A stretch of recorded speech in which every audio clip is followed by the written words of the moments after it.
All right, so I'm starting to notice more and more lately that there are a lot of projects launching with floor plans that don't necessarily have the best functionality. Now, before I want to get into this, I also want to add that although I'm saying these floor plans don't have the best functionality right now, I think in 6 to 8 years, the floor plans that I will be talking about at that time that are not very functional will probably be half the size and half as functional as these ones. And I would speculate that these floor plans will probably even be looked at as good floor plans in the next 6 to 8 years. Because it wasn't too long ago that a 900 square foot 2-bedroom was considered to be a small floor plan, or a shoebox as people like to call them. And now today, 800 square feet is a big 2-bedroom condo. Anyway, I'm that Agent Kelly. I talk about Canadian real estate and my local market of Abbotsford and the Fraser Valley. If you're into that, please subscribe to the channel. For early access to pre-sale deals, you can subscribe to my newsletter down below using the link I've got in the description. All right, so this first floor plan right here is what they call a junior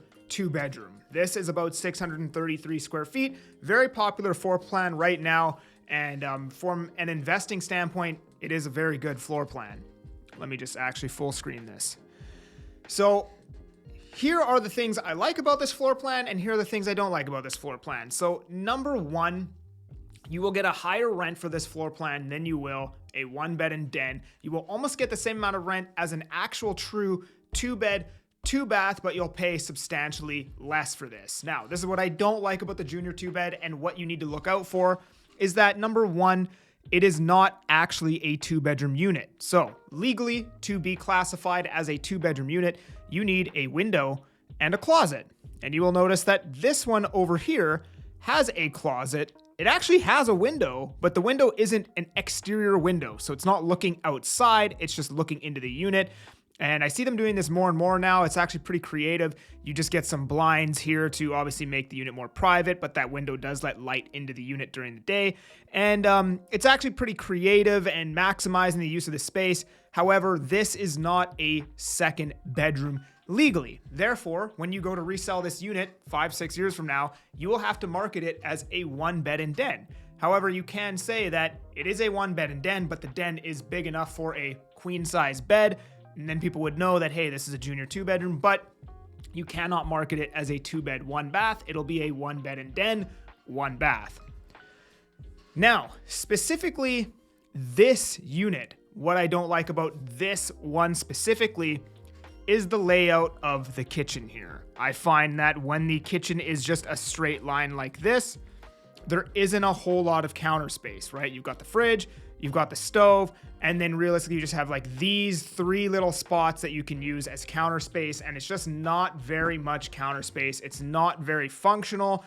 There are other kitchen shapes that I will show you that I like a whole lot better than this. So here is an example of a kitchen shape that I do like. And again, I'll tell you why. So C-shaped kitchen, you get some more counter space here, right? Like this is the dishwasher, that's usable counter space. All of this is usable and all of this is usable. But not only that, you can use all of this counter space as seating, which is super nice, right? You don't actually need a dining table when you have this setup. If you're like me, I haven't eaten dinner at a dinner table since I lived in my parents' house 10 years ago. I pretty much always eat on the couch in front of the TV, or I'll eat at the island in my kitchen. Even though I own a detached home, I don't even use the dining room table. I just eat at the island, or I eat on the couch in front of the TV. So I like this kitchen shape here as an example, the C-shaped kitchen. And if you can't get a C-shaped kitchen, I would get the L-shaped kitchen that comes down and around like this, because again, you get all the counter space that the L shape of the kitchen provides. Plus, you typically, when you have an L shape, there is room for an island that can seat 3 people. And again, they've got the dining room table here. If it were me, I would actually get rid of this. I would bring, I'd get like a large L-shaped sectional couch that comes all the way over here. And then that way the TV is actually centered with the couch. And this whole area makes a lot more sense. And then I would just eat my dinner right here. And this is a very usable floor plan. Now, this isn't a junior 2-bed. This is actually just straight up a 1-bedroom unit. But again, very nice 1-bedroom unit. It doesn't have a walk-in closet. Not the greatest, but you know what? This is probably a smaller square footage. Maybe they couldn't make space for the walk-in closet, but either way, very functional layout. I like the layout of this. Now, something else that you should look out for, because a floor plan could have a nice square shape. It could be a nice square footage. It could have pretty much everything you want. And there's one critical detail that you've overlooked that doesn't make sense when you move into the home. And this is it right here. So you'll notice this floor plan, again, C-shaped kitchen. It's a nice square shape. The bedrooms are big. Everything makes sense. However, if you look at where the TV has to go, how can you comfortably watch TV in this unit, right? If you sit here, you have to turn the chair completely around and watch.